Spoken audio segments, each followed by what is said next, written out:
శ్రీశైలం దేవస్థానంలోని కుటీర నిర్మాణ పథకం కింద దాతలు నిర్మించిన కాటేజీలను దేవస్థానం స్వాధీనం చేసుకుంది. మొత్తం 42 కాటేజీల్లో 8 కాటేజీలు దేవస్థానానికి అప్పగించలేదని తనిఖీల్లో గుర్తించారు. ఈ నేపథ్యంలో 7 కాటేజీలను ధర్మకర్తల మండలి అధ్యక్షుడు పోతుగంట రమేష్ నాయుడు ఆధ్వర్యంలోని దేవస్థాన అధికారులు స్వాధీనం చేసుకున్నారు. నిర్మాణం పూర్తయిన వెంటనే కాటేజీలు అప్పగించాల్సిన నిబంధన ఉందని అధికారులు తెలిపారు.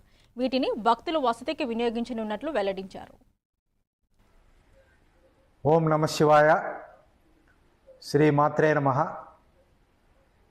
శ్రీశైల దేవస్థానంలో కాటేజీలకు సంబంధించి ఈరోజు వివిధ మాధ్యమాల్లో వార్త వచ్చినది.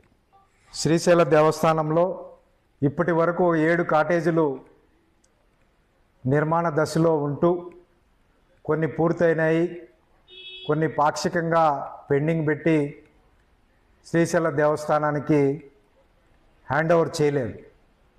అటువంటి వాటన్నిటిపైన కూడా గత ప్రభుత్వంలో నిర్లక్ష్య ధోరణి వ్యవహరించి